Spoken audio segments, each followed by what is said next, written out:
Hindi man siya bahagi ng showbiz, unti-unting napapansin ngayon ang pangalan ng businessman na si Emil Erexen bilang fiancé ni Kylie Versosa. Ang kanilang relasyon na hindi maingay kundi tahimik at matibay. Isang magandang halimbawa kung paano maaaring pagsamahin ang pag-ibig at professional partnership sa isang balanseng paraan. The Philippine Showbiz List presents Sino si Emil Erexen, ang fiancé ni Kylie Versosa? A successful entrepreneur. Wala man sa mundo ng showbiz, unti-unti napapansin ang pangalan ni Emil Erexin, hindi lamang bilang ang lalaking papakasalan ni Kylie Versosa, kundi bilang isang serial entrepreneur na mahigit isang dekadang karanasan sa pagbuo at pag-scale ng mga negosyo sa e-commerce, health at tech, lalo na sa emerging markets. Si Emil ay pinanganak sa Denmark sa isang pamilya na malapit sa medisina at akademya. Marami sa kanyang pamilya ang mga doktor at medical professors, kaya lumaki siya na may malalim na pag-unawa sa kahalagahan ng kalidad at access sa kalusugan. Sa murang edad na 17, nagdesisyon si Emil na mag-drop out sa high school upang ituon ang kanyang sarili sa unang negosyo na itinatag niya. Sa loob ng 3 taon, ang negosyo niyang ito ay lumago at naging isa sa mga nangungunang brand sa Europa sa kanilang kategorya. Matapos ang unang tagumpay, lumalim pa ang karera ni Emil sa pamamagitan ng iba't ibang ventures sa e-commerce at health industry sa Europe. Co-founder siya ng Elixig, isang kumpanya sa Sweden na distribute ng e-cigarettes sa Denmark, Sweden at Germany. Mula 2018 hanggang 2022, pinamunuan niya bilang managing partner ang Fitness Guru, isang Swedish health supplement brand. Sa ilalim ng kanyang pamumuno, lumago ang Fitness Guru bilang isa sa mga nangungunang health supplement brand sa Europe, kilala sa kalidad, innovation at customer loyalty. Bukod sa pamumuno sa mga kumpanya, naging unang investor si Emil sa Protein.com, isang Scandinavian protein brand na naging #1 sa market para sa kababaihan. Noong 2022, itinatag ni Emil ang Kiev, isang Singapore-based venture builder na naglulunsad ng iba't ibang negosyo sa health tech, e-commerce at digital platform sa emerging markets. Noong 2025, itinatag ni Emil ang NU, isang digital health platform sa Pilipinas na naglalayong gawing accessible, discreet at culturally relevant ang healthcare. Upang mas mapalapit ang serbisyo sa Filipino users, nakipagtulungan si Emil kay Carly Versosa bilang partner at brand director. Ang partnership na ito ay nagdala ng advocacy at cultural insights sa platform na nagbigay daan sa mas approachable at relatable na komunikasyon sa target audience. Sa kasalukuyan, patuloy na pinapalawak ni Emil ang NU. Layunin niya na gawing model for Southeast Asia ang NU, isang healthcare system na efficient, trusted, at culturally aligned. Emil and Kylie, a partnership in love and innovation.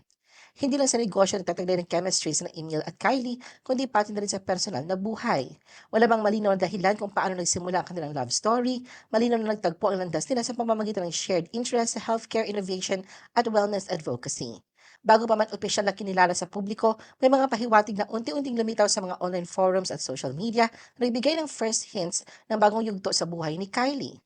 Noong November 2023, inamin niya sa isang interview na siya ay nasa private relationship sa isang foreigner. Hanggang sa noong unang bahagi ng 2024, napansin ng netizens ang tinatawag nilang new beau ni Kylie. Sa Japan trip niya noong March 2024, nag-post siya ng carousel ng larawan sa templo. Makikita si Kylie at foreigner boyfriend na magkasama, ngunit hindi buo ang pagkakakita sa lalaki na nag-udyok sa fans na humiling ng kasama reveal.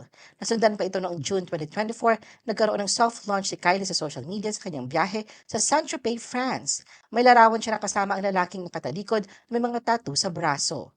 Ngunit hindi pa din kita ang mukha nito at malinaw na pinanatiling pribado ang identity. Hanggang sa isang interview noong November 2024, nang matanong sa lalaking bago nagpapatibok na kanyang puso, sinabi niya na masayang-masaya siya sa piling ng foreigner boyfriend dahil tahimik ang kanilang relasyon na halos 2 taon na rin.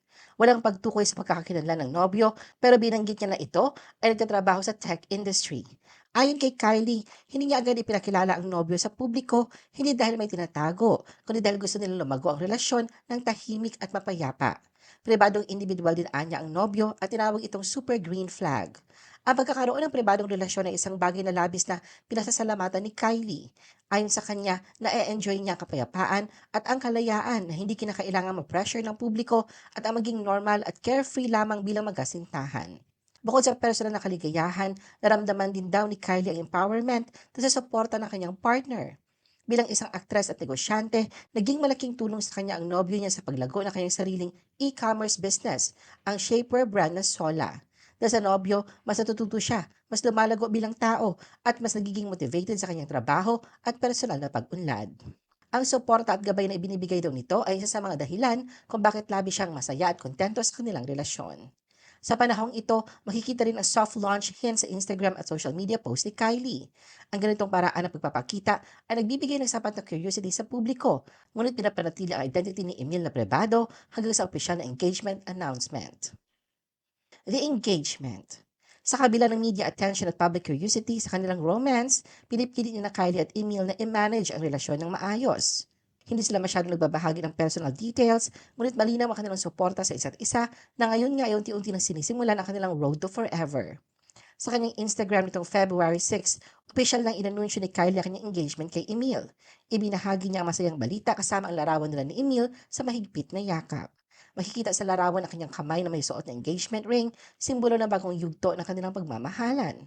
Sa isa sa kanyang stories, sinabi ni Kylie na matagal na niyang tinatago ang balitang ito may 6 na buwan. Ang proposal ay naganap isang simpleng, intimate at di planadong paraan, isang spontaneous hike sa Côte d'Azur, south of France. Walang grand gestures, walang rehearsal, naka-gym clothes lamang si Kylie, walang manicure at wala ring babala. Sa dulo ng trail, sa isang tahimik at pribadong lugar na malayo sa ingay at atensyon ng publiko, nagtanong si Emil. Para kay Kylie, ang sagot ay madali at natural, it was an easy yes. Sa Instagram captions, ibinahagi ni Kylie ang kanyang kasiyahan at magmamahal sa pagsasabing, "It was the best hike ever. At best 3 years with you, best trip ever."